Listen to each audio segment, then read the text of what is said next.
Buenas noches, Dios los bendiga.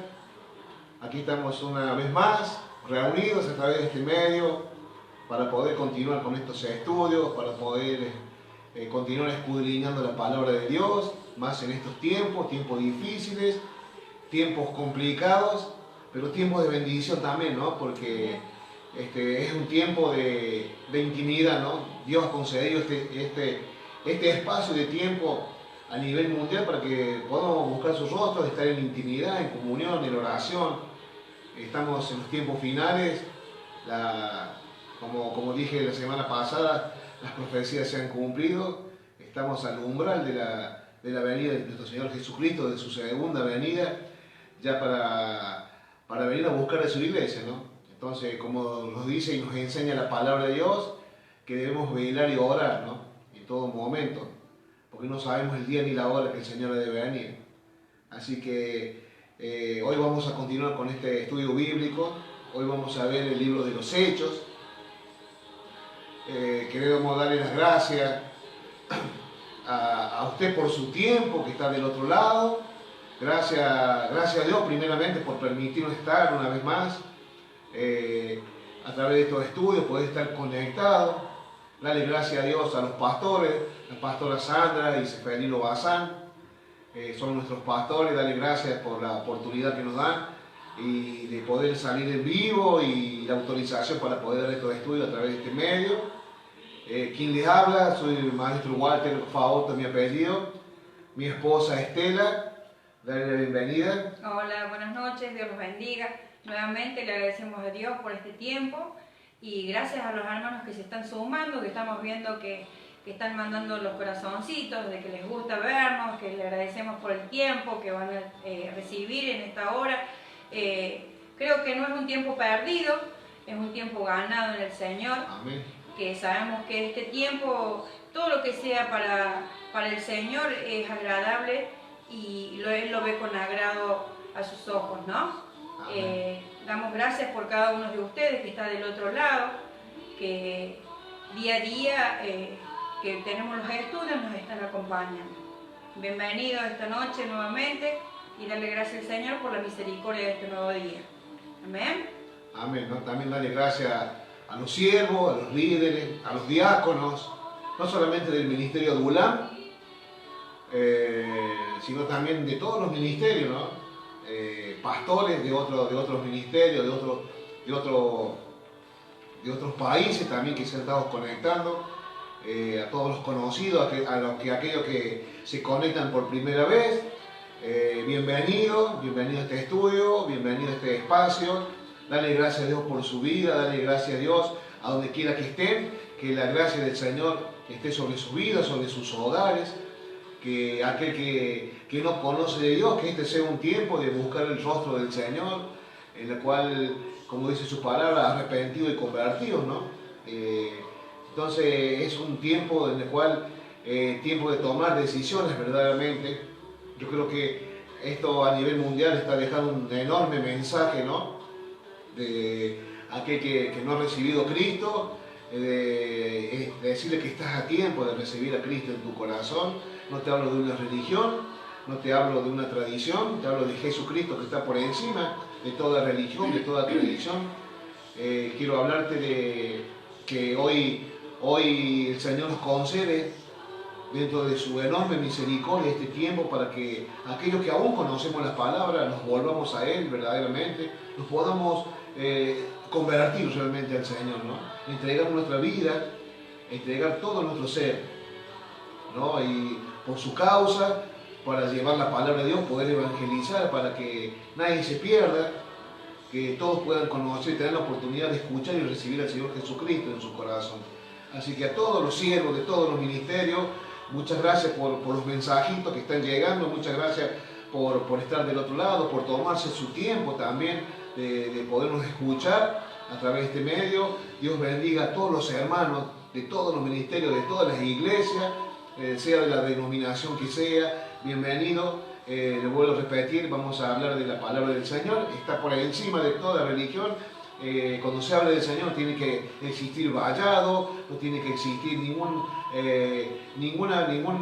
nada que nos impida, ¿no? Que nos divida, ¿no? Ah, usted de esta denominación, yo soy de esta, yo soy católico, yo soy evangélico, yo soy adventista, sino hablar del Señor Jesucristo que está por encima de todo eso. Así que a partir de este momento vamos a hacer una oración para comenzar este estudio y darle gracias al Señor por este tiempo. Gracias Espíritu Santo de Dios, porque sabemos que tú estás en este lugar, sabiendo que tú, Señor, nos guías a toda verdad, a toda justicia, Señor. Gracias te damos, Espíritu Santo de Dios, porque eres tú quien nos da la revelación, Señor. Gracias, Espíritu Santo de Dios, porque sabemos que a partir de esta hora tu nombre será glorificado, el nombre de nuestro Señor Jesucristo, Señor, en el nombre de Jesucristo. Declaramos cielos abiertos, declaramos que cada persona que esté del otro lado, Señor, pueda llenar su corazón de tu palabra, de tu presencia, Señor, los acompañe, que tu gracia, Señor, esté sobre cada uno de los hogares que están del otro lado, en el nombre poderoso de Jesús. Oramos por los hermanos que están solos, aquellos que están en cama, en el nombre de Jesucristo, aquellos que están acostados en su cama, en el nombre de Jesús, Señor, que el Espíritu Santo los pueda visitar, pueda enviar sanidad, Señor, a donde quiera que ellos estén, aquellos que están en desesperación, aquellos que no encuentran la salida a los problemas, aquellos que han creído que esto es todo, que no hay más, que su vida aquí termina. En el nombre de Jesucristo, Espíritu Santo, Dios manda ángeles que los ministren en el nombre de Jesús a través de esta palabra, a través de este estudio, a través de alguien que lleve las buenas nuevas, manda evangelistas, maestros, pastores, diáconos, manda a tus hijos, manda a tu pueblo, Señor, en el nombre de Jesucristo, para que estén visitando aquellas almas, Señor, que hoy no pueden encontrar una solución a sus problemas, que no encuentran sentido de la vida, Padre, esas almas que están vacías, Señor, que nada los llena, ni las riquezas de este mundo pueden llenar esos corazones. Sabemos, Padre, aquello que hemos conocido una vez, Señor, que tú eres el que llena los corazones, Señor. Tú eres el que sacia, Padre, nuestra sed. Tú eres, Señor, el que llena nuestros vacíos, Padre. Y en esta hora, Señor, así como sea donde quiera que tú estés, si no recibiste a Cristo en tu corazón, en el nombre de Jesús, hagamos juntos esta oración. Te invito a que hagamos esta oración para que pueda entrar el Señor Jesucristo en tu corazón. El Señor no te pide nada a cambio, lo único que te pide es que le puedas creer y que con tu boca confieses. Amén. Padre, en el nombre de Jesucristo en esta hora, Padre, oramos por los hermanos que están del otro lado, Señor, en esta transmisión en vivo, Padre, en el nombre de Jesús, Señor, para que ellos puedan, Señor, en esta hora abrir tu corazón a ti, Señor, y a su forma, Señor, y con sus palabras, ellos pueden, Señor, pedirte perdón por sus pecados, Señor, pedirte perdón, Señor, por los errores que han cometido, y que te puedan reconocer como Señor y Salvador de este mundo, Señor, en el nombre de Jesús en esta hora, Padre. Espíritu Santo, Dios, tú conoces, Señor, las personas que están del otro lado, tú sabes, Señor, la necesidad de cada persona que está del otro lado, Señor, en el nombre de Jesús. Visita al Espíritu Santo, Dios, quebrántalo si es necesario, Padre, y que, Señor, que sus corazones puedan ser transformados a partir de esta hora, en el nombre de Jesucristo, Señor, que te puedan reconocer como Señor y Salvador. En esta hora, Señor, en el nombre de Jesucristo, toca esos corazones, visite esos hogares, esas familias, Señor, que están destruidas, esos matrimonios que están en crisis, Señor, a punto de la separación, del divorcio. En el nombre de Jesucristo, Padre, en esta hora, dale convicción, Señor, que se arrepientan, Padre, que se puedan reconciliar, Señor, contigo primeramente, para que los podamos reconciliar con los hombres, Señor, en el nombre de Jesús. Aquellos que están apartados, que un día decidieron, Señor, hacer un paso al costado en este camino, Señor, que puedan volver, Señor, en el nombre de Jesucristo, Señor, al camino, Padre, a Jesucristo, que podamos volver nuestro rostro a ti, Señor, en el nombre de Jesucristo de Nazaret, Padre, que así como el Padre, Señor, perdona lo que sea a los hijos, Señor, en esta hora, Señor, tú que eres un Padre bondadoso, lleno de amor, Señor, vas a perdonar a aquellos que se han equivocado, a aquellos que se han apartado alguna vez, Padre, en el nombre de Jesucristo. En esta hora, Espíritu Santo, Dios, abrázalo donde quiera que ellos estén, en el nombre del Padre, del Hijo, del Espíritu Santo. Amén. Amén. Amén. Gloria a Dios. Vamos a ver el libro de los Hechos, el cual este libro presenta a Jesucristo como el Señor viviente. El versículo clave de este libro es Hechos, capítulo 1, versículo 8, en el cual dice así: Pero recibiréis poder cuando haya venido sobre vosotros el Espíritu Santo, y que seréis testigos en Jerusalén, en toda Judea, en Samaria y hasta los últimos de la tierra. Amén. La palabra de Dios dice: recibiréis poder cuando haya venido sobre vosotros el Espíritu Santo de Dios. ¿Para qué viene el Espíritu Santo sobre mí? ¿Para qué el Señor me da ese poder que nos da a través de su Espíritu Santo? ¿Para qué? ¿Qué hago con ese poder? ¿Qué hago con la llenura del Espíritu Santo en mi vida? ¿Para qué? Para ser testigo de Él, de testificar a Cristo, de hablar de Cristo, de hablar del Señor. Eso significa ser testigo, de dar nuestro testimonio de lo que el Señor hizo en nuestra vida, cómo transformó nuestra vida, porque todos los que estamos de este lado, en mi caso, en el caso de mi esposa, antes de Cristo, teníamos una vida desordenada, vacía, llena de vicios, de temores, pero hubo un antes y un después. Y ese que marcó el quiebre en la vida del ser humano se llama Señor Jesucristo, que llegó a nuestra vida justo a tiempo, produciendo un antes y un después, en la cual, una vez que uno recibe, hace la oración de fe y recibe el Espíritu Santo de Dios, ese es el poder que uno recibe para poder hablar en su nombre a través del Espíritu Santo y poder evangelizar. Es lo que estamos haciendo en este momento ahora, usando el poder que el Espíritu Santo nos da. Amén, para poder llegar a través de este estudio a personas que no conocen del Señor, a personas que no han escuchado nunca hablar de Jesucristo, o a aquellas personas que se han apartado del camino de Dios y que yo sé que a partir por la fe, en esta hora en el día de hoy van a volver a sus brazos, van a volver a los caminos del Señor. Ese es el poder que el Señor nos da. Dice, y recibiréis poder cuando haya venido sobre vosotros el Espíritu Santo de Dios, y me seréis testigos. O sea, vamos a ser testimonio de Dios vivo. Hoy Jesucristo, como vimos en el libro de los Evangelios, que caminó esta tierra, Él ya no camina esta tierra, pero Jesucristo está en nosotros a través del Espíritu Santo, y nosotros, a través del Espíritu Santo, hacemos la obra que la continuó Jesucristo una vez. Por eso dice, y seréis testigos en Jerusalén, en toda Judea, en Samaria y hasta los confines de la tierra. Note el orden establecido por esta escritura. Porque primeramente dice Jerusalén, luego Judea, luego Samaria y los confines de la tierra. Entonces, ¿qué es lo que nos enseña esto a nosotros? ¿Qué es lo que es Jerusalén hoy en día? Porque, a ver, si uno analizando con la mente carnal dice, bueno, me tengo que ir a Jerusalén, a Israel, ¿cierto? A ser testigo del Señor. Y no, Jerusalén hoy en día es nuestra intimidad, nuestro hogar, nuestra casa. Nuestra casa es Jerusalén. Judea, ¿qué es lo que es Judea? Judea es nuestro barrio, nuestra cuadra, nuestros allegados, nuestros familiares. Samaria, ¿qué es lo que es Samaria? Es más allá de los límites de nuestro barrio y a los confines de la tierra. ¿Qué quiere decir esto? Que no hay límite de dónde predicar la palabra. Hoy podemos predicar en Córdoba, mañana en otra provincia, después en otro país. Dios te puede ir llevando, porque la palabra de Dios se tiene que cumplir. Esta palabra es la que se tiene que cumplir. Predicar, de empezar en Jerusalén y terminar en los confines de la tierra, para que toda criatura, todo hombre, le sea predicado el Evangelio de salvación. Entonces, se empieza primeramente por casa. Yo no puedo ir a predicar afuera cuando no predico en casa. Primeramente se predica en nuestros hogares, después en nuestra familia, en nuestro barrio, ¿no es cierto? Y así, va de menor a mayor, como dicen. Por eso es el orden este. Recuerden que en los tiempos bíblicos Jerusalén era la capital de Judea.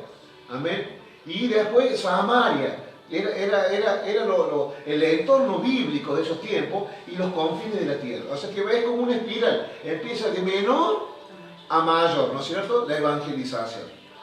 Bien, entonces dijimos que el versículo clave de este libro es recibiréis poder. ¿Quién recibirá poder? La iglesia. Nosotros, ella, yo, usted, somos la iglesia. Acá ya no está Jesucristo en escena, en persona, sino a través de su Espíritu Santo. Recuerden que hubo una promesa en los evangelios en el cual era necesario que Jesucristo se fuera de esta tierra para enviar al Consolador, enviar su Santo Espíritu, que es el que a partir de ese momento, a partir de la llenura del Espíritu Santo, cuando uno recibe a Cristo por la fe en su corazón, viene el Espíritu Santo a morar en nuestra vida, y ya a partir de nosotros ya nos movemos a través del Espíritu Santo. Él es el que nos guía, Él es el que nos marca el camino, Él es el que también el que nos contiene, el que nos exhorta, el que nos corrige, Amén. Es el que nos abraza. Por eso nunca, nunca, nunca el cristiano está solo. Jamás estará solo. Porque hay una promesa de parte de Dios que nunca los dejaría solos. Que estaría con nosotros hasta el final de los tiempos, hasta el final de los siglos. Pero Jesucristo se fue y dejó el Consolador. Era necesario que Jesucristo se fuera para que viniera el Consolador, viniera el Espíritu Santo de Dios a nuestra vida. Entonces el poder que hoy tiene es la iglesia. Y la iglesia no es el templo, no son los ladrillos, no es lo material, sino la iglesia somos nosotros. Estos son templos. La iglesia es usted, es ella, soy yo. Aquellos que hablamos de Jesucristo. Y nuestro templo es nuestro corazón, que es el Espíritu Santo, donde mora el Espíritu Santo de Dios. Donde cuando uno recibe a Cristo en su corazón, es porque le está preparando morada al Espíritu Santo que venga a su vida. Amén. Y empieza a obrar. Y ahí empieza el nuevo nacimiento, la nueva criatura, que muchos no lo van a entender, como no lo entendió Nicodemo, que hablamos la semana pasada, un maestro de la ley, que no entendía el nuevo nacimiento. Él creía que tenía que abrir la panza de la madre y volver a entrar y volver a salir para nacer de nuevo. Aún siendo viejo, y somos viejos, tengo que volver. No, el nuevo nacimiento es esto. Por eso hoy le decía a los hermanos de la iglesia que este libro, que la clase era muy importante. ¿Por qué? Porque este es el libro, es el libro madre, por decirlo así, de todo lo que va a venir. Porque todas las epístolas de Pablo, de Santiago, de Timoteo, de Juan, todo eso está dentro del libro de los Hechos. O sea, este es el libro de los Hechos, y todas las epístolas, las cartas, ¿no es cierto?, de Pablo, de Pedro, de Juan, de Santiago, el libro de los Hebreos, está dentro del libro de los Hechos. ¿Por qué? Porque estas cartas fueron escritas para las iglesias durante el libro de los Hechos. ¿Y por qué le digo esto? Porque el libro de los Hechos, como usted puede ver en el último capítulo, en los últimos versículos, no tiene una despedida del escritor. Este libro de los Hechos quedó abierto hasta el día de hoy. Y este libro se va a seguir escribiendo mañana, pasado, se siguen escribiendo hojas del libro de los Hechos, que es la historia de la iglesia. Acá este libro de los Hechos, que aparece en su Biblia y en la mía, es el comienzo de la iglesia. Pero el día de hoy la iglesia, se siguen fundando iglesias, se siguen levantando ministros, se sigue evangelizando, se sigue llevando la palabra de Dios. Entonces la iglesia, la historia de la iglesia sigue actualizándose día a día. Por eso es que este libro no tiene como vamos a ver más adelante en la carta de Pablo, un saludo de despedida. Este libro quedó abierto hasta el día de hoy. Y este libro lo está escribiendo usted, lo escribo yo en el día a día. ¿Me entiende? ¿Cómo escribe usted el libro de los Hechos? Y cada vez que usted predica de Jesucristo, cada vez que usted va a la iglesia, cada vez que va a un hermano y va a ayudar a un necesitado, visita a un enfermo, presenta a Jesucristo en sociedad, habla de su testimonio, sigue escribiendo las hojas del libro de los Hechos. Entonces, este libro de los Hechos no tiene final. Y es el libro madre de todo lo que va a venir, de todas las epístolas y las cartas que vienen, de los apóstoles, ¿no? Del apóstol Pablo, del apóstol Santiago, de Timoteo, del apóstol Juan, del apóstol Pedro. Todas esas epístolas van dentro, en el tiempo bíblico en que se escribió el libro de los Hechos, que se empezó a redactar el libro de los Hechos. Por eso le decía que la clase era importante. Yo, para entender el marco social, el marco religioso y cultural de los libros que vienen, tengo que conocer el libro de los Hechos. Y a partir de la clase que viene, cuando empecemos a ver las epístolas de Pablo, tengo que empezar a estudiar las cartas de Pablo acompañadas del libro de los Hechos. Porque vamos a leer los dos libros al mismo tiempo. Van a ser libros paralelos, en el cual, por ejemplo, el primer libro, el libro de los Romanos, por ejemplo, ¿cierto?, está dentro del libro de los Hechos. Entonces yo tengo que conocer el libro de los Hechos para ver bajo las condiciones que escribió el apóstol Pablo, por ejemplo. Bajo las condiciones que por qué el libro de Corintios, ¿no es cierto?, la carta a los Corintios, bajo qué condiciones fue escrita, tengo que conocer el libro de los Hechos. Por eso A partir de ahora vamos a empezar a trabajar, por un lado, con el libro de los Hechos y en paralelo con las cartas y las epístolas que vienen. Así que por eso le decía que era importante el libro, la clase de hoy, ¿no? Entonces, tenemos que los evangelios nos relatan que lo que Jesús comenzó a hacer y enseñar es vida, obra, muerte y resurrección de Jesucristo. Eso nos relatan los evangelios, ¿no?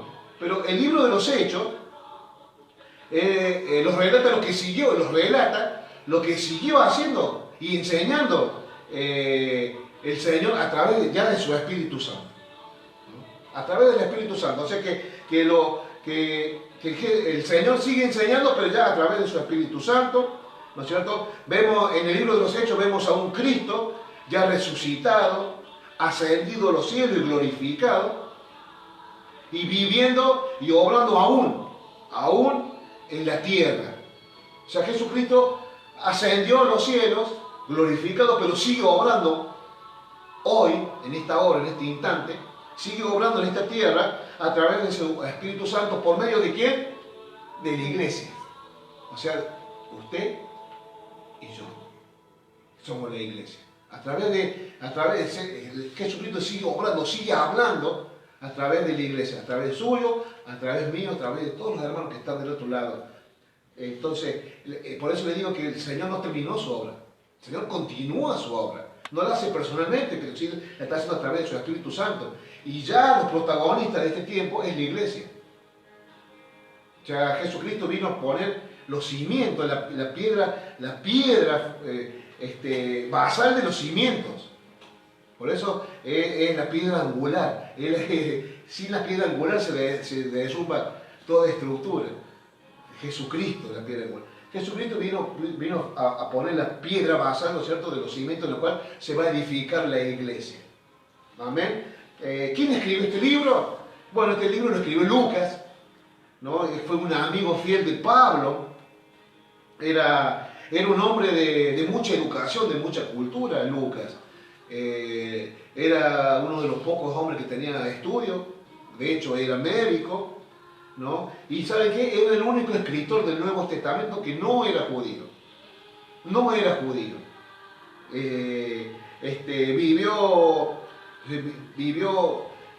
Se unió Pablo posiblemente, según el libro de los Hechos, en Troas.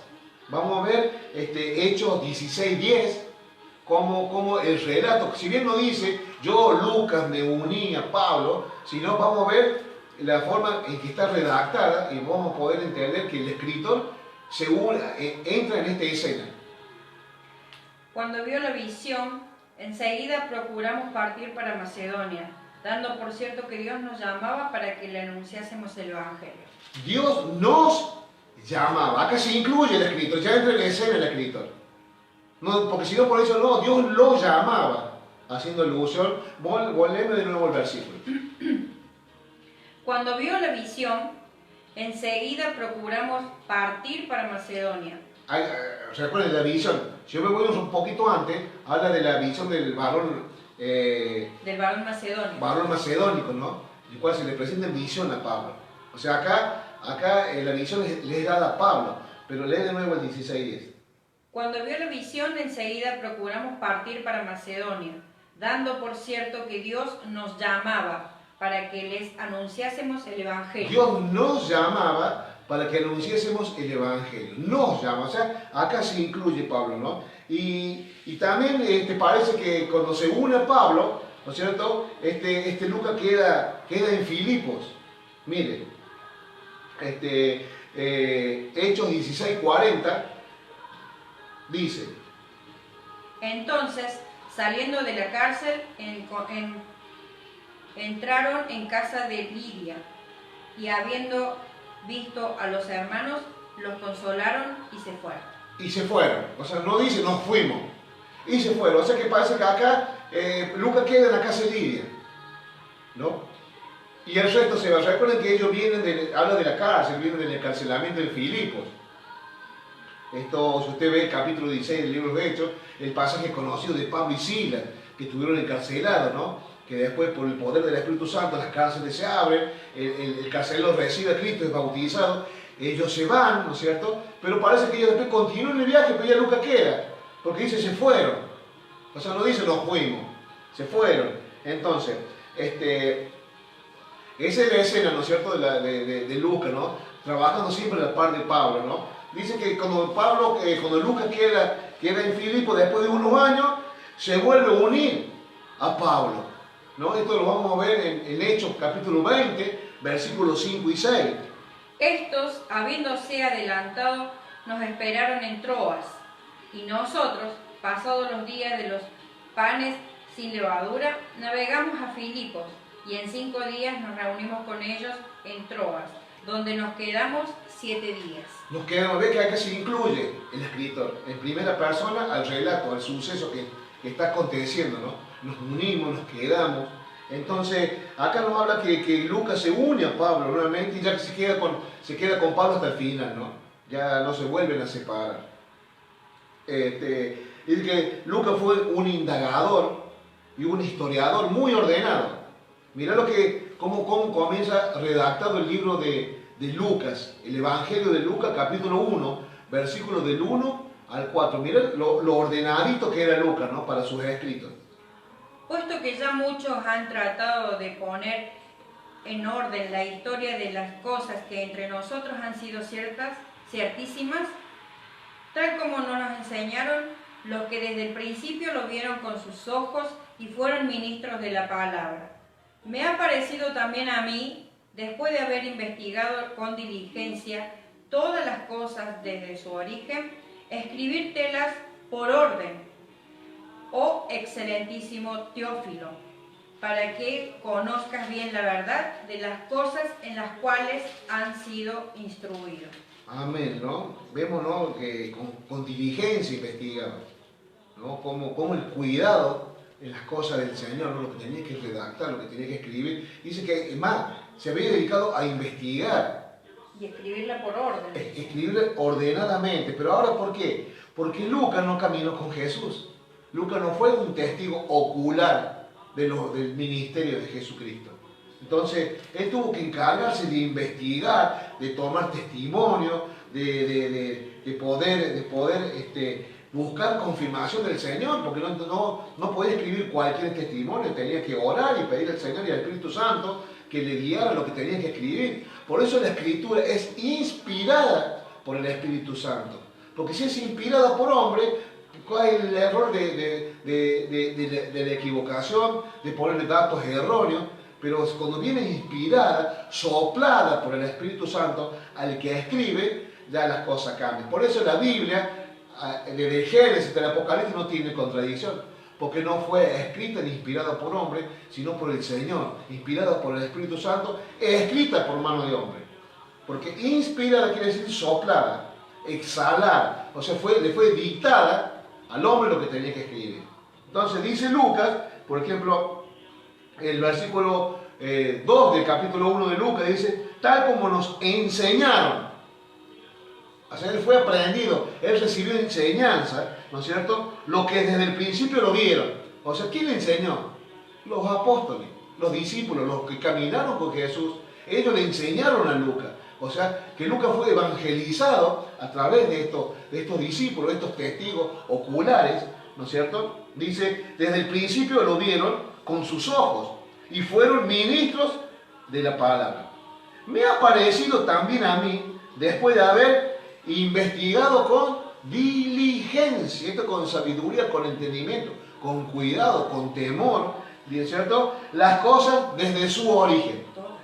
Todas las cosas desde su origen. ¿Me entienden? Acá se da cuenta el cuidado, lo ordenado, lo temeroso de Dios para lo que era Lucas. Entonces esto me da a entender que era una persona con estudio, una persona preparada, una persona que realmente había sido preparada por el mismo Espíritu Santo para llevar esta palabra y para poder escribir lo que escribió, ¿no?, que es el libro de los Hechos.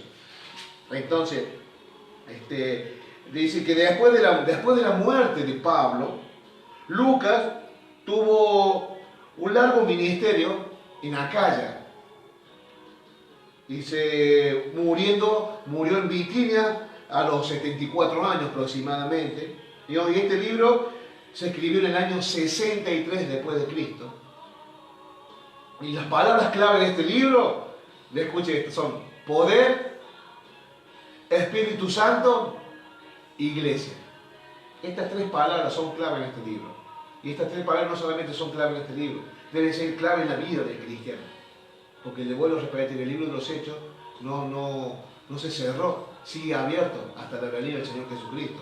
Este libro de los Hechos lo sigue escribiendo usted, lo sigo escribiendo yo, día a día, en nuestra intimidad, lo que hacemos con el Señor, en la oración. Ya vamos viendo cómo la iglesia nace, cómo se empiezan a llegar los primeros cristianos, cómo era la vida cristiana en la iglesia primitiva, ¿no? Y cuánto hay que aprender, ¿no? Realmente las iglesias comenzaron en casa, no eran grandes templos como hoy uno ve los templos, ¿no es cierto? Muchos lujosos. Eran las iglesias en casa, lo que hoy se llama casa de oración, ¿no? Y así comenzaron la iglesia, gente que realmente buscaba de todo corazón al Señor a pesar de la persecución, a pesar de los peligros que había en esos tiempos por juntarse, de predicar a Jesucristo. Estaba prohibido Jesucristo, aún después de la muerte se levanta una persecución contra los cristianos que habían quedado. Entonces, por eso que estos discípulos de Jesús, los que caminaron con Jesús, estaban escondidos, estaban en el lugar, no se daban a conocer en público. ¿Me entiendes? Porque una por la persecución y otra que todavía estaban esperando la promesa de la llenura del Espíritu Santo, que ya lo va a ver enseguida en Hechos capítulo 2. Entonces, ¿por qué? ¿Por qué tenían que ser llenos del Espíritu Santo? ¿Por qué? Porque no podían hablar en la carne, tenían que ser guiados por el Espíritu Santo a ver a dónde iban, a dónde no podían ir, qué es lo que hablaban, qué es lo que no debían hablar, cómo levantar una iglesia, cómo levantar hermanos, cómo ministrar, cómo visitar, cómo ayudar, que es la función que hoy tiene el cristiano. Pero estos tuvieron que estar todos unidos esperando que viniera el Espíritu Santo. Y a partir de ahora hace una explosión la iglesia. Es una explosión la iglesia donde salen disparados a los 4 puntos cardinales a predicar la palabra. Ya no le importaba la persecución, no le importaba, aunque sí, vamos a ver a lo largo de este estudio y los estudios que vienen, lo que tuvo que padecer, los impedimentos de la iglesia. Porque no fue fácil, uno tiene toda la gana de predicar, pero del otro lado el enemigo se levanta. El enemigo no quiere que vos lleves la palabra a una familia que está en cautividad, una familia que está a punto de divorciarse, una familia que está en contienda, en pleito. Entonces cuando llega la palabra, cuando llega la luz a ese hogar, las tinieblas tienen que retroceder, y las tinieblas hacen ilusión a Satanás, hacen ilusión al enemigo, y la luz a Jesucristo. Entonces cuando vos le predicas a alguien a Jesucristo, el enemigo no quiere. ¿Por qué? Porque dice la palabra de Dios que conocerá la verdad y la verdad los hará libres. El enemigo los quiere tener en cautividad. ¿Y qué es lo que es la cautividad? Es estar en enojo, estar en ira, tener falta de perdón, tener raíz de amargura, estar en los vicios, perdidos. Empiezan a rondar los espíritus de muerte, los espíritus de alcoholismo, el espíritu de drogadicción, de divorcio, de separación, de pelea, de fornicación, de adulterio. Todos esos espíritus inmundos rodean a las personas, pero cuando llega la palabra de Dios, llega la luz a esas vidas, las tinieblas tienen que retroceder, pero no retroceder así nomás. Por eso que la palabra de Dios nos enseña que la lucha no es contra carne ni sangre, no es contra la persona. Mi lucha no es contra ella, sino lo que hay dentro de ella, o lo que hay dentro de mí, o lo que hay dentro de usted. ¿Me entienden? Entonces, esa es la escena en la cual se empieza a desarrollar el libro de los Hechos.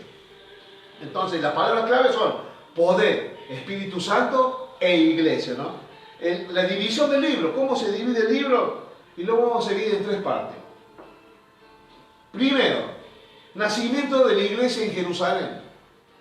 Va del capítulo 1, versículo 1, hasta el capítulo 8, versículo 3. Dentro de ese primer punto tenemos la ascensión del Señor y promesa del Espíritu Santo, descenso del Espíritu Santo y principio de la iglesia. Eso está todo dentro del punto número 1. El punto número 2, el Evangelio en Judea y Samaria. Recuerden, Hechos 1:8, y me seréis por testigo en Jerusalén, Judea y Samaria y los confines de la tierra. Entonces, en ese orden se tiene que predicar. Entonces, La parte número 2 en la cual dividimos este libro es el Evangelio en Judea y Samaria. Y el punto número 3, hasta lo último de la tierra. Me vuelvo al punto número 2 y le doy la cita bíblica en la cual abarca este punto número 2. Dijimos que el punto número 1 era de Hechos, capítulo 1, versículo 1 hasta el 8.3. El punto número 2 va del 8.4 al 12.25. Capítulo 12, versículo 25.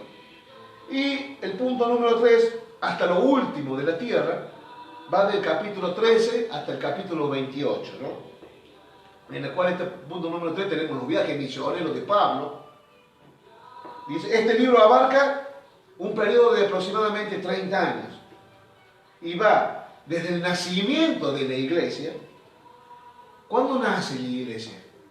La iglesia nace en Pentecostés, en Hechos capítulo 2, hasta el encarcelamiento de Pablo en Roma. Porque el libro de los Hechos termina con esta imagen. O sea, no termina, o sea, el relato termina Pablo predicando, pero encarcelado con muchas libertades y facilidades de predicar, pero en Roma, ya a punto de ser sacrificado, de ser muerto Pablo. Recuerden que había ido a Roma a hacer defensa de su ministerio, ¿no es cierto?, al César, al dirigente mayor de Roma, ¿no es cierto?, en el cual estuvo encarcelado. Cuentan los relatos que Pablo predicaba dentro de la cárcel, estando encarcelado predicaba en Roma, iba mucha gente a visitarlo, y puesto que tenía ese permiso y esa libertad de poder predicar, estando aún encerrado, ¿no? Y cuenta que los dos soldados que decapitaron a Pablo, con el tiempo, por eso dice la palabra de Dios que nunca vuelve vacía. Porque estos dos soldados que decapitaron a Pablo fueron predicados por Pablo. Recibieron la orden y tuvieron que ir a cortarle la cabeza a Pablo. Cuando Pablo muere, al tiempo, estos dos soldados se bautizaron en la tumba de Pablo. Entonces la palabra de Dios nunca volverá vacía. Es el tiempo de Dios. Yo sé que hay gente que posiblemente esté escuchando esta palabra. Y yo sé que la palabra de Dios no va a volver vacía. Porque no soy yo el Espíritu Santo obrando a través de esta conexión y llegando a su corazón. Yo sé que usted va a recibir a Cristo en su corazón. Por eso no le voy a hablar de una religión, no le hablo de una denominación. Eso fue creado por el hombre. Le venimos a hablar de Jesucristo, aquel que murió en la cruz por usted y por mí, y que resucitó al tercer día, para darnos vida y vida en abundancia, para que tengamos vida y vida en abundancia, y no abundante en lo material, en lo espiritual. Abundancia es eso, porque lo material se queda. Cuando usted deja esta tierra, sus cosas quedan acá, no se lleva nada. Entonces a mí no me sirve la abundancia que ofrece este mundo, pero sí la abundancia del Señor, la llenura del Espíritu Santo, porque eso es lo espiritual, es lo que alimenta mi alma y alimenta mi espíritu. Y es lo que perdura, porque el alma es eterna, lo material no. Entonces, vemos que este libro abarca hasta desde el nacimiento de la iglesia en el Pentecostés, hasta el encarcelamiento de Pablo en Roma. Los hechos relatados podemos dividirlo en dos personajes claves en este libro, que es Pedro y Pablo, ¿no? Dos baluartes del Evangelio, ¿no? Un Pedro impulsivo, un Pedro mucho temperamento, ¿cierto? Pero vemos a otro Pedro bajo el poder del Espíritu Santo, predicando y convirtiéndose en multitudes. Un evangelio sencillo, predicando el arrepentimiento. Acá Pedro no predicó la prosperidad. Pedro no hizo actos proféticos en el sentido de desplazar la fe y poner un objeto. Pedro simplemente predicó a Jesucristo, que se arrepintieran, y la gente se agolpaba arrepintiéndose, recibiendo a Cristo en su corazón. Así comenzó esa revolución, cuando comienza la iglesia, ¿no? La gente desesperada por el Señor, gente que hoy en día, porque la desesperanza es la misma en los tiempos bíblicos que hoy, ¿no? Y hay gente que hoy puede tener todo lo material, toda la abundancia, pero si no tenés Cristo en tu vida, y Cristo no es el Señor de tu vida, no tenés nada. Algo siempre te va a faltar. Y si no, mire los grandes artistas famosos y millonarios del mundo. A veces tienen que pagar cuántas fortunas a veces para poder tener paz en su vida, ¿no? Pagar por amistades, pagar seguridad, pagar fortuna de dinero para poder llevar una vida un poco humana, ¿no? Pero su alma y su espíritu siempre habrá carencias. No pasa que esas carencias uno las trata de solventar, ¿no es cierto?, con lo material, pero lo material nunca va a reemplazar lo espiritual. Dice, los hechos de Pedro van desde la primera mitad del libro hasta el capítulo 11 y 12. O sea, acá el protagonista principal, desde que comienza el libro de los Hechos hasta el capítulo 11 y 12, es Pedro. Pero ya después de esos capítulos entra Pablo, ¿no? Y va desde el capítulo 13 en adelante, ¿no? Lo que sí rescatamos que en el capítulo 9, Pablo, el libro relata la conversión de Pablo, ¿no? Un pasaje maravilloso donde Pablo, de ser perseguidor de la iglesia, de ser perseguidor pasó a ser perseguido, ¿no? De ser ese religioso, esa persona, ¿no?, eufórica por callar la iglesia, por callar el evangelio, por callar, después termina sufriendo en carne propia lo que él hacía, ¿no? De ser perseguido, de ser azotado, de ser encarcelado, de ser apedreado por predicar el evangelio. Ese es uno de los tantos impedimentos que la iglesia primitiva tenía, ¿no? Que por ahí parecía que arrancaba y se frenaba, arrancaba y se frenaba. Entonces, ese es el trabajo que tienen que hacer, ¿no es cierto?, estos apóstoles, ¿no?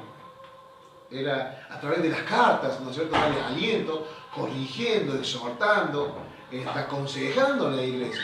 Porque por supuesto, la iglesia, la gente que estaba encargada de la iglesia, recibían consejos de quienes sabían, o sea, no es fácil llevar un ministerio. Por eso están las coberturas, por eso están nuestros padres espirituales, por eso están los pastores, para guiar al pueblo, para guiar a los líderes, los diáconos, para acompañar a aquellos que realmente quedan al frente de una obra, y a veces necesitamos ser ministrados, necesitamos consejos, necesitamos guía, dirección. Entonces, esa es la función de Pablo, de Pedro, de estos apóstoles, ¿no?, que estaban en los tiempos bíblicos, ¿no?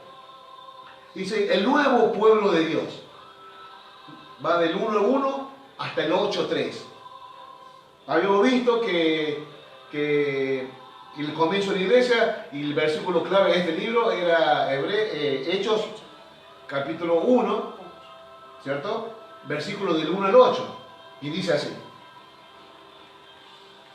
En el primer tratado, oh Teófilo, hablé acerca de todas las cosas que Jesús comenzó a hacer y a enseñar, hasta el día en que fue recibido arriba, después de haber dado mandamiento por el Espíritu Santo a los apóstoles que había escogido, a quienes también, después de haber padecido, se presentó vivo con muchas pruebas indubitables, apareciéndoseles durante 40 días y hablándoles acerca del reino de Dios. Y están 40 días. Jesucristo caminó después de resucitado, ascendió a los cielos. Caminó 40 días Jesucristo. O sea que hubo testigos que daban fe de su resurrección. Caminó 40 días. Después de que Jesucristo resucitó, se fue y no volvió más. Sino que después caminó esta tierra 40 días después de haber resucitado, ¿no es cierto? Y dando testimonio para que todo lo vio mucha gente, muchos testigos. ¿Para qué? Para que pudieran testificar de la resurrección. O sea, hubo gente que lo vio resucitado. Continúa.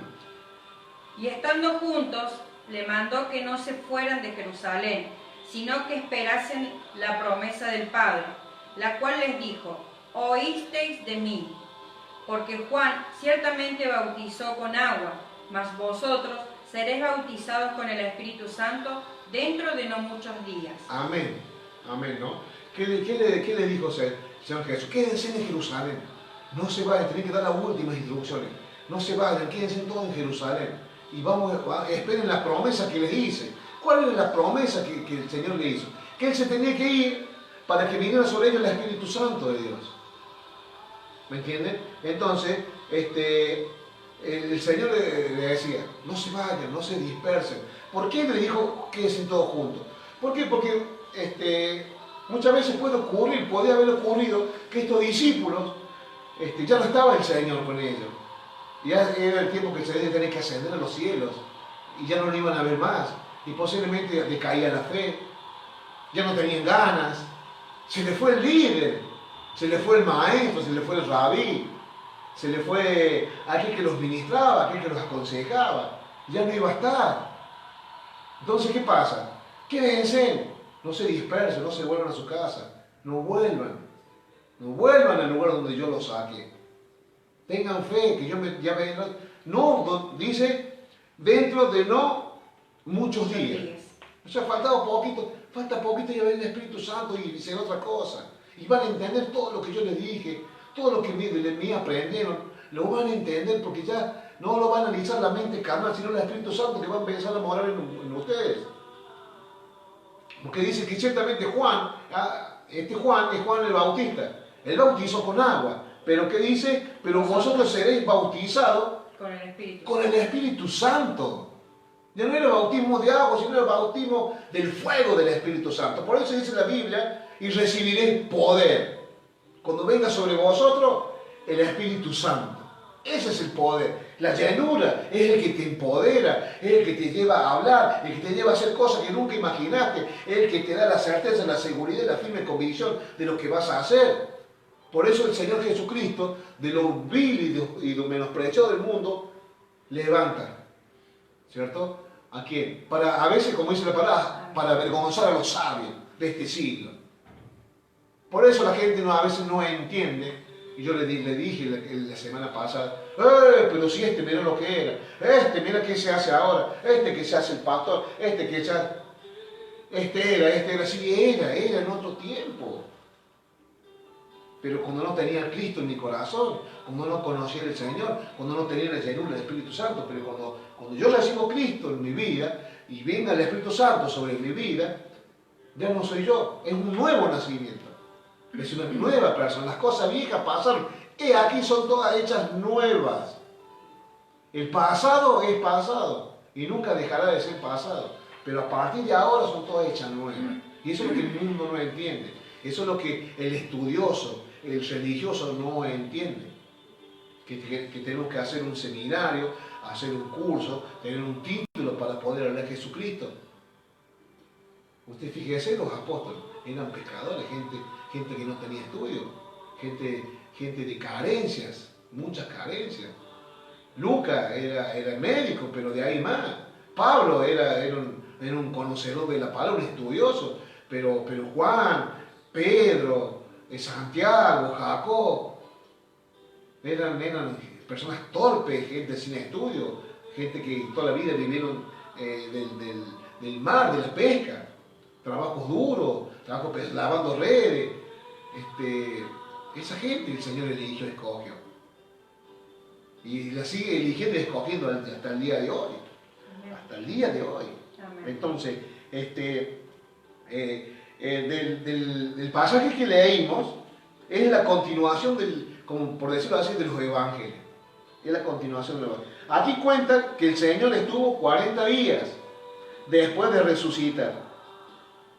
El que había muerto y que había sido sepultado, ahora vino triunfante en medio de todo, venció la muerte, resucitó, ¿no?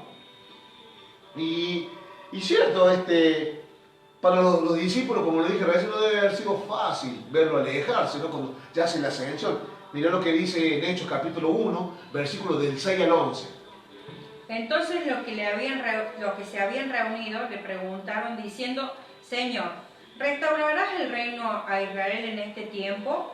Y les dijo, no os toca a vosotros saber los tiempos o las sazones que el Padre puso en su sola potestad, pero recibiréis poder cuando haya venido sobre vosotros el Espíritu Santo, y me seréis testigo en Jerusalén, en toda Judea, en Samaria y hasta lo último de la tierra.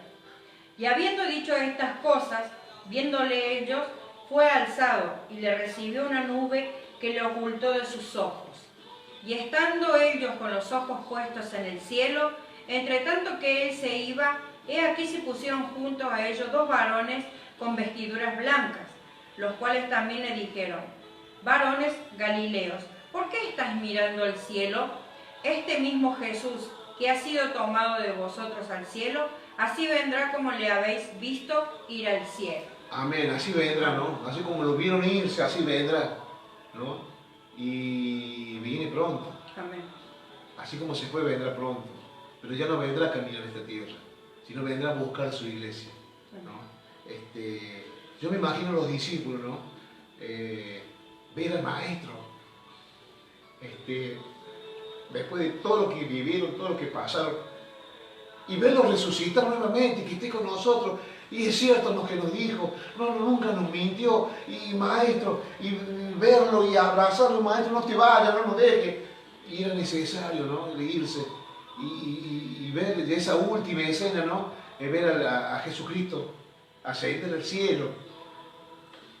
Y era necesario, qué difícil, ¿no? Cuando se te va esa persona que te acompañó, esa persona que estuvo con vos en las buenas, en las malas,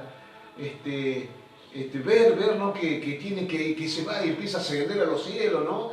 Y desaparece de pronto en las nubes. Y han hecho los discípulos, se habrán mirado uno a otro. ¿Y ahora qué hacemos, no? ¿Qué de nosotros? ¿Cómo seguimos? ¿Cómo continuamos, no? Pero Jesucristo le había dicho antes: quédense en Jerusalén, que el Espíritu Santo vendrá sobre ustedes, no muchos días, sino dentro de poquito, ¿no? No los voy a dejar huérfanos. Estaré contigo hasta el último, hasta el final de los tiempos, dice, ¿no? Y bueno, empezó solo, pero también era bueno, porque eso también significaba que ellos estaban preparados, ¿no? No toda la vida iban a tener el tutor, al maestro. No toda la vida usted va a tener los pastores. No toda la vida va a tener al líder. El líder tiene que crecer, el líder tiene que desarrollarse. El pastor tiene que desarrollar su ministerio. Y el ministerio por el cual fue llamado nuestro pastor es salir y no es nada fácil el ministerio que tiene, ¿no? Porque yo lo asocio mucho con la vida de Pablo, el pastor, a los pastores, ¿no? Porque tienes que irte y meterte a veces en cueva de lobo a predicar, ¿no? A iglesias que realmente están perdidas, creyendo que están en una sana doctrina y a veces no lo están, ¿no? Y a veces es perseguido, es odiado, es maldecido, ¿no? Y eso en el mover espiritual es muy fuerte. Es como Pablo recibía azote, latigazo, pedrada, ¿no? En lo espiritual uno recibe esas cosas. Pero es el ministerio, y bueno, pero el pastor quiere que sus hijos crezcan para que él pueda desarrollarse, para que usted se pueda desarrollar. Usted tiene que crecer, usted como líder debe crecer, y no toda la vida estará en un ministerio. Dios lo va a llevar de gloria en gloria, de victoria en victoria. Vas a seguir escalando, ascendiendo, escalando peldaños, como dice la alabanza, ¿no? Y bueno, o sea, uno como discípulo dice: no, pastor, que el pastor se quede con nosotros toda la vida, ¿no? Y yo quiero el pastor seferino, que el pastor vive evangelizando, le predica hasta las hormigas, a veces hasta la sombra, hasta su propia sombra le predica, y más en estos días que está encerrado, que no puede salir. Yo me imagino, debe andar como un león enjaulado, ¿no? De un lugar a otro, porque no puede salir a llevar a cumplir lo que Dios lo mandó. Pero si yo tengo ese apóstol, no, pastor, que ese no se vaya, también estoy atando su ministerio, no lo estoy dejando desarrollar y estoy siendo egoísta de mi parte. Pero ¿qué pasa? Yo tengo que crecer, yo tengo que madurar, ¿es cierto? Para continuar la obra. Acá está el pastor Emanuel, el pastor Ayer, ellos tienen que continuar la obra, para que el pastor Seferín, la pastora Sandra, puedan desarrollar su ministerio fuera de la iglesia, ¿cierto? Pero claro, los discípulos estaban en esa situación, en su corazón, carnalmente: Señor, no te vayas, porque si vos, ¿qué hacemos ahora? ¿Cómo seguimos? ¿A quién seguimos? ¿cierto? Se acabó todo, ¿qué hacen? Ah, pero no, el Señor nos dijo que lo quedemos en Jerusalén, que ya nos va a mandar el Espíritu Santo, que Él nos va a decir que lo que debemos hacer. Y eso es lo que hicieron. Se fueron a reunir en el aposento alto, ¿no? Y esperando la llegada del Espíritu Santo de Dios a su vida. Entonces, esto es lo que pasa, ¿no? Que aquel que vino se fue, ya se fue, Jesucristo. La palabra de Dios dice que volverá, pero ya volverá por su iglesia, ¿no? En gloria, vendrá en gloria, ¿no? A sacar a sus hijos de este mundo, ¿no? Que es lo que habla el libro de Tesalonicenses, el arrebatamiento de la iglesia, ¿no? Dice, aunque el gozo de la resurrección era inevitable, porque recuerden que muchos se habían entristecido porque habían muerto, ¿no? Habían sido crucificados, al verlos resucitar volvió el gozo sobre ellos, pero era pasajero ese gozo, momentáneo, porque Jesucristo estaría 40 días y después se iría a los cielos, ascendería a los cielos, ¿no? Entonces, no debe haber sido fácil para ellos realmente esa situación, ¿no? Verlo a su maestro ascender a los cielos, ¿no? Dice, la promesa del descenso definitivo del Espíritu Santo y su morada en los creyentes ya había sido dada por el Señor Jesucristo antes de su muerte. Por ejemplo, en Juan capítulo 7, versículo del 37 al 39, dice así. En el último y gran día de la fiesta, Jesús se puso en pie y alzó la voz diciendo, si alguno tiene sed, venga a mí y beba. El que cree en mí, como dice la Escritura, de su interior correrán ríos de agua viva. Esto dijo del Espíritu que habían de recibir los creyesen en él, pues aún no había venido el Espíritu Santo, porque Jesús no había sido aún glorificado. No había ascendido a los cielos ya glorificado. Pero acá en el libro de Hechos ya llegó ese tiempo, donde Jesús asciende ya glorificado, entonces tiene que descender el Espíritu Santo, ¿no es cierto? Es lo que dice Juan capítulo 14, versículo del 16 al 18. Juan 14, versículo del 16 al 18.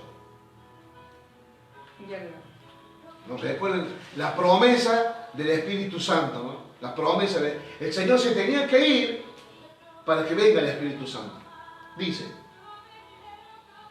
si algo pidiereis en mi nombre, yo lo haré. Si me amáis, guardad mis mandamientos, y yo rogaré al Padre y os daré otro consolador, para que esté con vosotros para siempre. ¿Para cuándo? Siempre. ¿A veces? No, siempre. ¿Algunos días? Siempre. ¿Cuando estoy triste? Siempre. ¿Cuando tengo carencia? Siempre. ¿Cuando estoy atribulado? Siempre. Siempre. Y cuando Dios te dice siempre, es siempre, bajo todas circunstancias, en todo tiempo, en todo lugar. Las 24 horas del día, aún cuando tú duermes, el Espíritu Santo, Dios está a tu lado, está con vos, porque mora en vos, vive en vos. Amén. Sí. Y yo rogaré al Padre y os dará consolador para que esté con vosotros para siempre. El Espíritu de verdad al cual el mundo no puede recibir, porque no le ve ni le conoce, pero vosotros le conocéis, porque mora en vosotros y estará en vosotros. Y estará en vos, mora en vosotros y estará, ¿no? Que viene un rato y se va.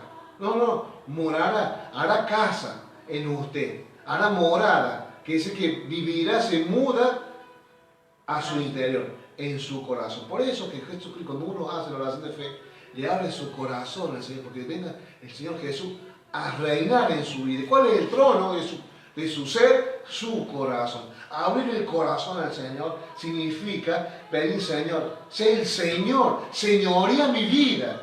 Es como dice en el 18, dice, no os dejaré huérfanos, vendré a vosotros. Vendré.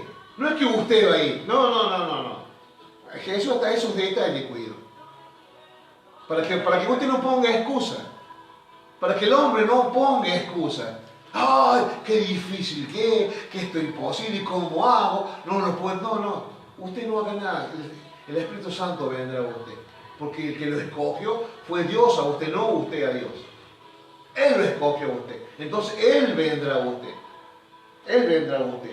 Entonces, ¿qué pasa? Después de la resurrección, ¿no es cierto? Jesús confirma esta promesa del Espíritu Santo, como ya la vimos, y lo vamos a volver a leer en el Hechos capítulo 1, versículos del 4 al 8, ¿no es cierto?, está la confirmación de esta promesa. Y estando juntos, le mandó que no se fueran de Jerusalén. ¿Qué le dijo Jesucristo? Vayan a Jerusalén, esperen allá. Recuerden, esperen allá. ¿No? Entonces, ¿qué dice acá? Estando juntos, ¿en dónde? En Jerusalén. En Jerusalén, donde Jesús lo había mandado que esperaran ahí. Continúe. Sino que esperasen la promesa del Padre, la cual les dijo: oísteis de mí, porque Juan ciertamente bautizó con agua, mas vosotros seréis bautizados con el Espíritu Santo dentro de no muchos días. Amén. ¿Hasta ahí? Hasta ahí está, no me está bien, ¿no? Dentro de no muchos. Esperen ahí, esperen. Dios es fiel, Dios lo que promete lo cumple.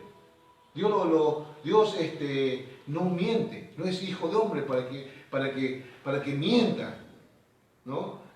Dios no es hombre para que mienta ni hijo de hombre para que se arrepienta, dice la palabra. Si Dios lo prometió, Él lo va a cumplir. Pero acá también era cuestión de tiempo.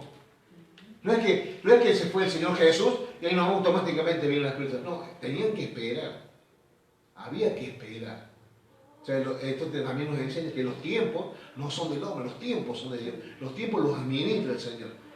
Y como el Señor es el mismo ayer, hoy y siempre, los tiempos del Señor hoy los sigue administrando. Y si el Señor, lo que le ha prometido todavía no lo ha cumplido, ya lo va a cumplir. Usted espere en Jerusalén. Usted espere que lo que prometió va a llegar a su vida. ¿Qué quiere decir espere en Jerusalén? Espere en intimidad con Dios, velando y orando. No baje los brazos, que no decaiga nuestra fe. A veces es fácil, porque a todos nos pasa que nuestra fe se desploma. Se desploma. Mire, el otro día el Señor me estaba ministrando con un pasaje, ¿no es cierto? Cuando Pedro camina sobre las aguas. ¿Por qué se hunde Pedro? ¿Por qué no caminó? Si bien está bien, caminó, dio un paso. A ver, ¿quién da un paso sobre el agua? Nadie, ¿no? Nadie que no tenga fe. Pero, ¿por qué Pedro no tuvo esa fe? No solamente que se distrajo, sino por la situación que estaban atravesando. Estaban en plena tormenta, en una situación que no sabían si iban a salir vivos de ahí. ¿Por qué? Porque el Señor no estaba en la barca. Pero el Señor, cuando se le acerca caminando por las aguas y lo ven, creyendo que era un fantasma, y dice el Señor, dice Pedro, ven. Claro, Pedro caminó y se hunde porque su fe no estaba arriba por la situación que estaba pasando. Y eso muchas veces pasa, ¿no? Y el Señor me ministraba en esta palabra, en este pasaje, en el cual muchas veces nosotros no tenemos fe por la situación que estamos pasando. La misma situación viene y te roba la fe, te absorbe la fe, ¿no es cierto? Y a veces, ¿qué pasa? Cuando te roba la fe, ya no enfrentamos las cosas de la misma forma. Aunque el Espíritu Santo tenemos viene a nosotros y vamos, y no baje los brazos, y seguir creyendo, espera, pero a veces nuestra mente carnal a veces nos traiciona y miramos la imposibilidad, como Pedro miró la situación, miró la tormenta, miró las aguas turbulentas, ¿no? Y se desenfocó de Cristo. Entonces, eso es lo que el Señor, esténse juntos, estén en Jerusalén, estén en intimidad con Dios, que Dios no se tarda su promesa. Y no es de su venida, sino de lo que te prometió. Amén. Porque el Señor no va a venir hasta que no cumple lo que te prometió. Me atrevo a decirte esto, que el Señor no va a venir hasta que vos no puedas palpar las promesas que Dios te realiza. Porque si el Señor viene antes y me quedan las promesas de Dios sin cumplir, entonces ¿qué pasa? No, el Señor va a cumplir sus promesas. Y sabes que los tiempos del Señor vienen así. Así que las promesas, antes que Él venga, las promesas que el Señor te hizo las va a cumplir. Estate preparado. No bajes los brazos. No decaiga tu fe. No decaiga. Esperar al Señor. Vela y orar. Vela y orar. Entonces, estábamos, ¿no es cierto?, en esta promesa, ¿no? Ahora vamos a ver Pentecostés, que habla del capítulo número 2. ¿Qué es lo que es Pentecostés? ¿No? Dice, la fiesta del Pentecostés también se llamaba la fiesta de las primicias o de las cosechas, ¿no? Porque ese día se presentaba a Dios los primeros frutos. Entonces, la fiesta del Pentecostés es la fiesta de las primicias, la fiesta de la cosecha. Entonces, se recuerda que nosotros en el templo, el segundo domingo de cada mes, tenemos la fiesta de las primicias, ¿no es cierto? que sería la fiesta del Pentecostés, en el cual es la llenura del Espíritu Santo. Por eso siempre les digo que la fiesta de las primicias tiene que ser una fiesta, tiene que haber llenura del Espíritu Santo de Dios. Lo tenemos que gozar en la presencia de Dios, lo tenemos que alabar, saltar, gozarnos, porque estamos en una fiesta, que es la fiesta de las primicias, la fiesta de la cosecha, la fiesta del Pentecostés, donde los discípulos fueron llenos del Espíritu Santo y salieron disparados los 4 puntos cardinales de predicar el Evangelio. ¿Me entienden? Por eso siempre digo, gocémonos, viene la fiesta de las primicias en la iglesia, en el templo. Y tiene que ser una fiesta, hermano, porque así la celebra el pueblo de Israel. Dice en el capítulo 2, versículo del 14 al 47, se proclama el Evangelio por Pedro, ¿cierto? Y como primicia, la iglesia. Miren lo que dice el versículo 41 del capítulo 2. Así que los que recibieron su palabra fueron bautizados y se añadieron aquel día como 3.000 personas. Como 3.000 personas. Esas son las primicias de la iglesia, ¿no? Almas nuevas, a través de la predicación, a través de la palabra de acá, a través de Pedro predicaba, y se añadían, se sumaban a la iglesia, gente, ¿no? Gente, como 3.000 personas, ¿no? Esas son las primicias de la iglesia, ¿no? Por ejemplo, en el capítulo 2, versículos 41 y 42 dice así. Ya leí el 41, ¿lo vuelvo a leer? Del 41 al 47. Del 41 al 47 va a ver las características de estos primeros cristianos, de estas personas que se añadían a la iglesia. Así que los que recibieron su palabra fueron bautizados y se añadieron aquel día como 3.000 personas y perseveraban en la doctrina de los apóstoles, en la comunión uno con otros, en el partimiento del pan y en las oraciones. Y sobrevino temor a toda persona y muchas maravillas y señales eran hechas por los apóstoles. Todos los que habían creído estaban juntos y tenían en común todas las cosas. ¿Qué es lo que tenían en común? Todas las cosas. ¿Había diferencia? No. ¿Había contienda entre ellos? No. Tenían en común todas las cosas. En común había acuerdo. Como alguien está en común en todas las cosas, se llama acuerdo. Y donde hay acuerdo, hay bendición. Bien. Y vendían sus propiedades y sus bienes y los repartían a todos según la necesidad de cada uno. ¿Cómo que hacían?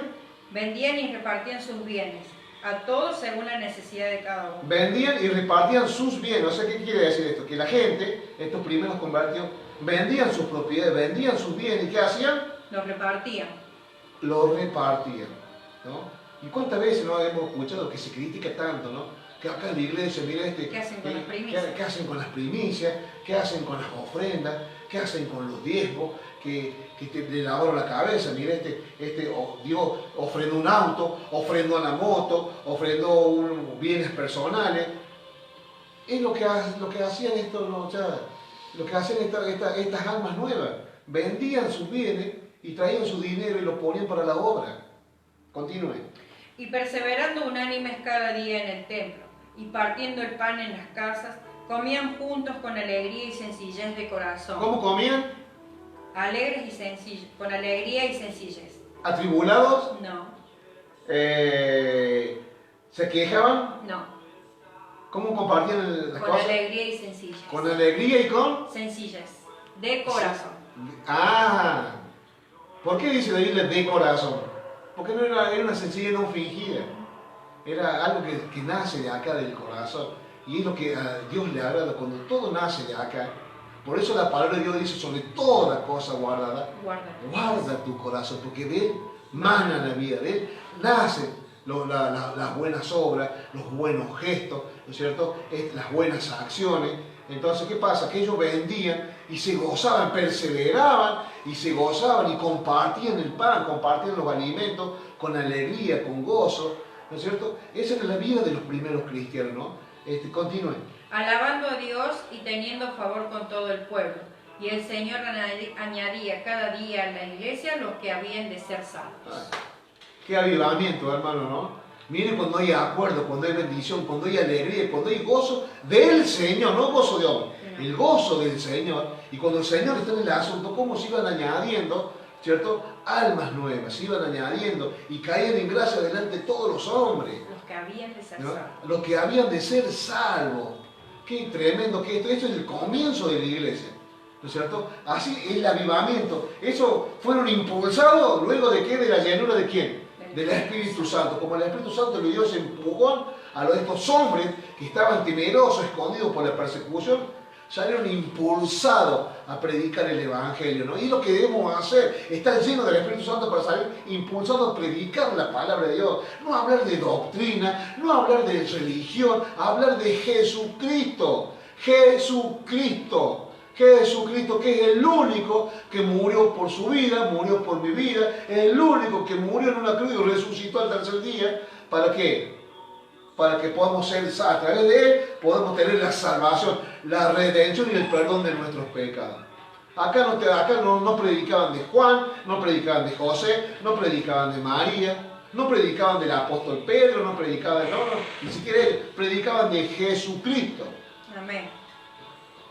En el capítulo 3 vemos el primer milagro de sanidad, ¿no es cierto? Que es cuando subían al templo de la Hermosa, ¿no? Y estaba ese cojo en la puerta, ¿no?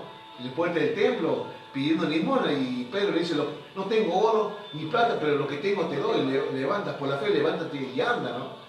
Y este cojo se levantó, ¿no? Y empezó a dar gloria, dice que entró al templo alabando a Dios, exaltando el nombre de Dios.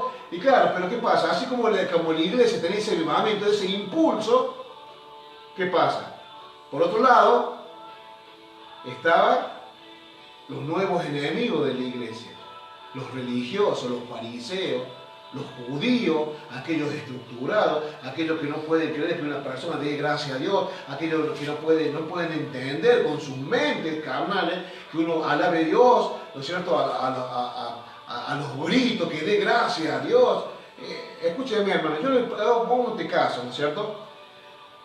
Si usted tiene una sentencia de muerte a través de cualquier enfermedad, ¿no es cierto? Y ¿cómo uno se sentiría si el médico te dice, vas a vivir, te doy 24 horas de vida?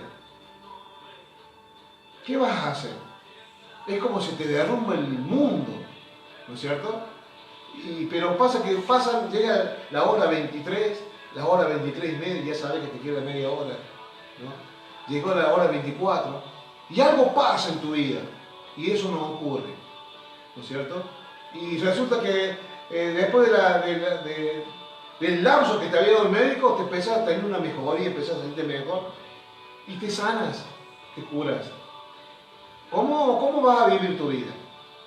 ¿De la misma forma?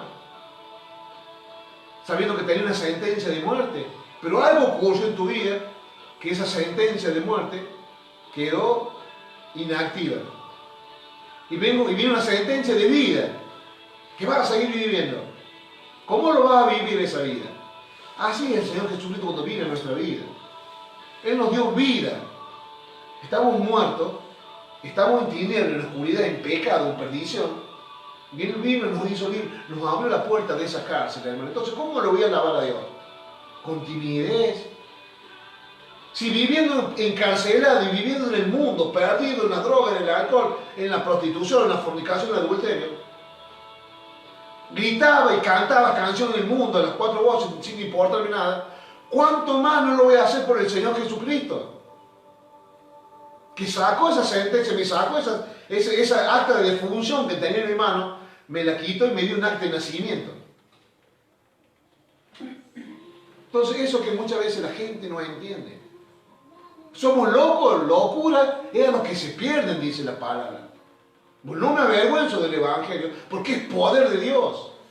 No me avergüenzo, que me tiren de loco. A Jesucristo lo tildaron peor. Que me persigan, a Jesucristo lo persiguieron peor. Que hablen mal de mí, a Jesucristo hablaron mal de Él. Y si hablaron mal de Él, ¿quién soy yo para que no hablen mal de mí? Que hablen y digan lo que quieran, que se burlen, no me importa. Yo sé en quién he creído. Yo sé quién me rescató. Yo sé quién me extendió su mano. Yo sé quién es el que me sacó, me pasó de muerte a vida.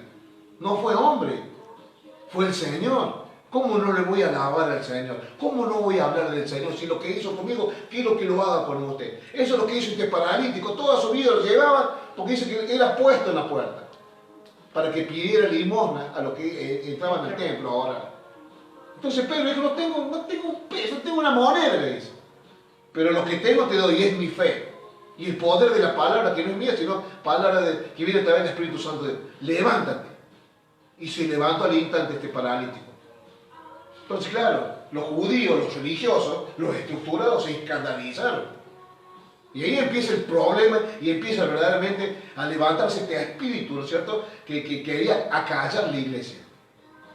El espíritu judaizante, estos judíos estructurados, que son los mismos que perseguían a Jesús, bajo el nombre de los fariseos.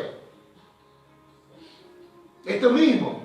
Y este mismo espíritu vamos a empezar a ver de ahora en más, hasta finalizar el año con estos estudios.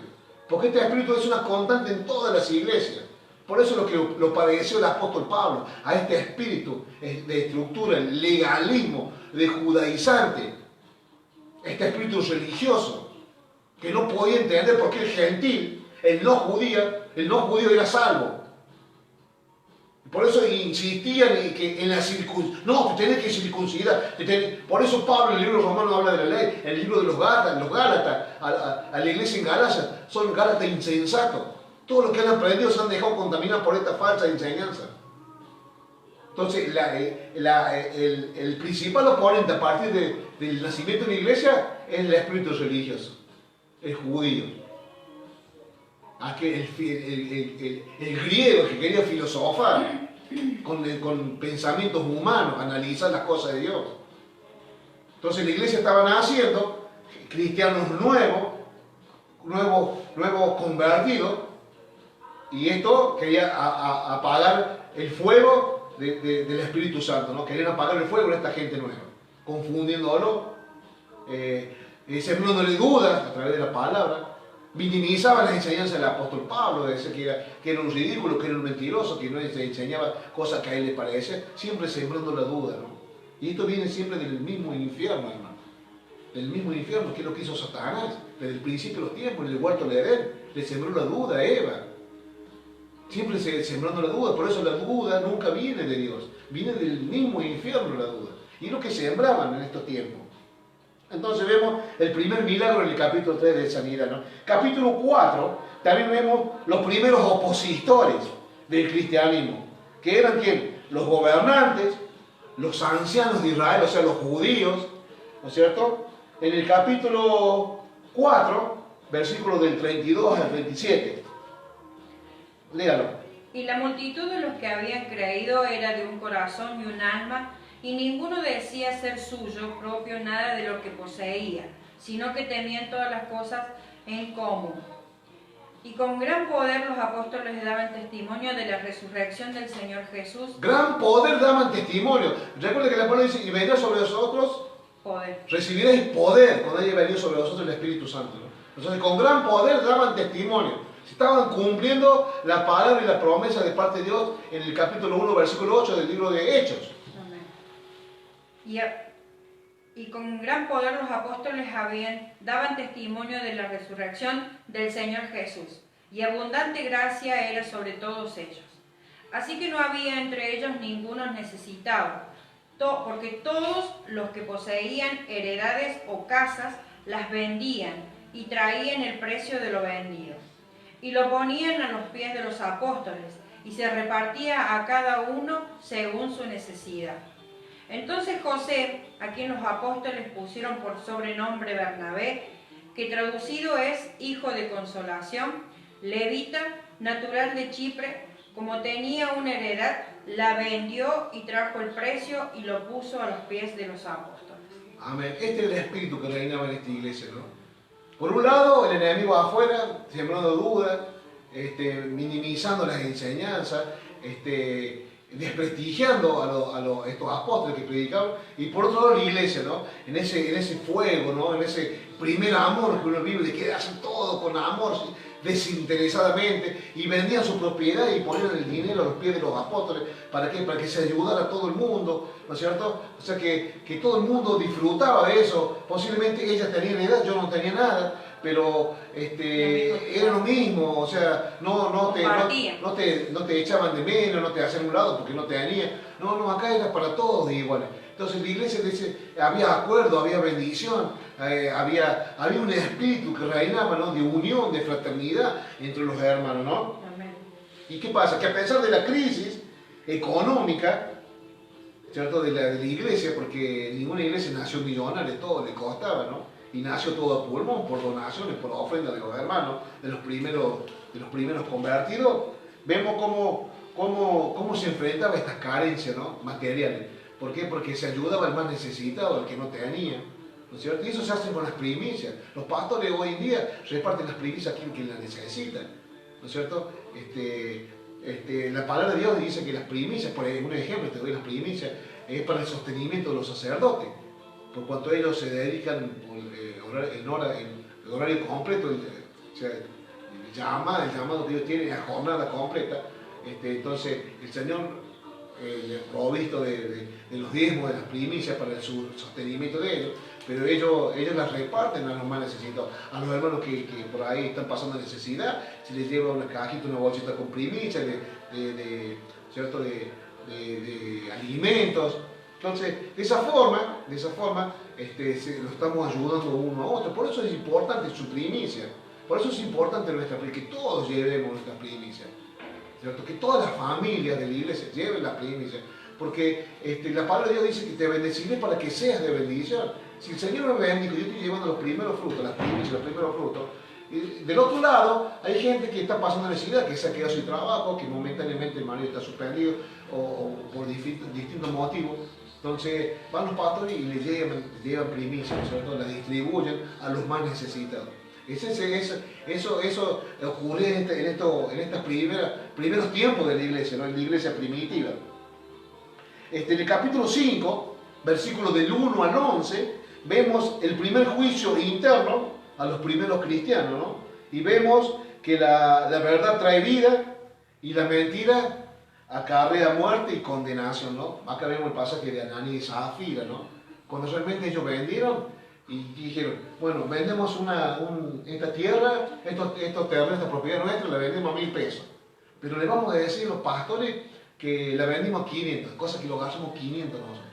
Entonces fueron ellos, tiraron sus 500, ¿cierto?, a los pies, y el Espíritu Santo le dio la convicción a Pedro, y Pedro dijo, hermano, ¿por qué no me estás mintiendo a mí? Estás mintiendo al Espíritu Santo. Y dice que al instante el hombre quedó muerto por mentir al Espíritu Santo, ¿no? ¿Qué necesidad tenés de quedarte si todo es tuyo? No estaban obligados a dar. ¿Qué necesidad tenía el Señor de guardarte plata si no estás obligado a dar todo? Pero la intención, Dios mira el corazón y la accionar del corazón. Por eso, sobre toda cosa guardada, guarda tu corazón. Entonces, ¿qué pasó? Este hombre quiso engañar a Pedro, pero sin darse cuenta, estaba engañando al Espíritu Santo. Y la palabra de Dios dice que Dios no puede ser burlado. Entonces, ¿qué pasa? Cuando usted quiere engañar al pastor, la pastora no lo está engañando a él, lo está engañando al Señor. Lo está engañando al Señor. Cuando queremos pedalearlo, ¿no? Y le mentimos los pastores, el pastor te va a creer, por supuesto te va a creer, pero en realidad le estás mintiendo al Señor, ¿no? Y esto ocurre, ¿no? Y después rato viene la esposa, como diciendo, feliz, porque me vendimos una propiedad. Y mi esposo y Pedro le pregunta, mujer, ¿a cuánto? Y le vuelve a preguntar lo mismo, y la mujer también miente, porque se habían consentido los dos en mentir antes de ir. Y la mujer también muere, ¿no? Entonces vemos el primer juicio de parte de Dios a los primeros creyentes, los primeros cristianos, ¿no? En el capítulo 6, versículo 8, hasta el capítulo 7, versículo 60, vemos cómo uno de los diáconos se convierte en el primer mártir, ¿no? Este se llama Esteban, marcando el principio de la primera gran persecución, ¿no? Acá comienza verdaderamente la persecución de la iglesia, ya hasta tal punto que ya había corrido sangre, o sea, la cosa había pasado a ser seria, ¿no? Ya no era de palabras, de amenazas, sino con hechos. Y vemos acá, por ejemplo, acá entra un personaje en la historia que va a cambiar también la historia de la iglesia. Vamos a ver el capítulo 8, versículos del 1 al 3, los tiempos de la persecución. Escuchen cómo era la persecución de la iglesia en estos tiempos. Y Saulo consentía en su muerte, En aquel día hubo una gran persecución contra la iglesia que estaba en Jerusalén, y todos fueron esparcidos por las tierras de Judea y de Samaria, salvo los apóstoles. Y hombres piadosos llevaron a enterrar a Esteban, e hicieron gran llanto sobre él. Y Saulo asolaba la iglesia, y entrando casa por casa, arrastraba a hombres y a mujeres y los entregaba en la cárcel. Entrando casa por casa. La persecución era así, cruel. Casa por casa. Este Saulo, perseguidor y asesino de la iglesia, consintió la muerte de Esteban. Fue cómplice de la muerte de Esteban. ¿No es cierto? Y perseguía acá. Miren el ensañamiento, ¿cierto?, que tuvo que padecer esta iglesia, ¿no? De la persecución. Hasta el punto que ya corrió sangre, hubo muertos. Pero eso no lo frenó, sino que lo potenciaba más a este Saulo, que después sería Pablo, el apóstol Pablo, ¿no? Pero eso vamos a ver para más tarde, más luego, sino que se iban casa por casa, hermano. Y no es que te tocaban el timbre, te golpeaban la mano, Señor, acá predican de Jesucristo. No, hermano. Llegaron a tu casa, tipo allanamiento, te pegaban una patada en las puertas, entraban de prepo y te veían que tenía, que lo que se hablaba. Y te llevaban y si veían una leve sospecha de que eras cristiano, te llevaban y te encarcelaban, sin juicio previo, sin abogado. Eras culpable por el solo hecho de sentarte y escuchar de Jesucristo.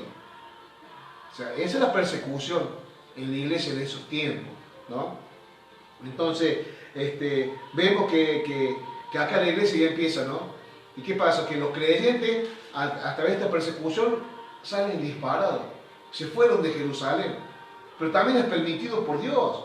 ¿Para qué? Para que esos que escucharon también les sean de testigo. Hechos, capítulo 1, versículo 8, ¿cierto? Ya no era en Judea, sino ya era en Samaria y los confines de tierra. Se empieza a expandir el evangelio. ¿Gracias a qué? A la persecución.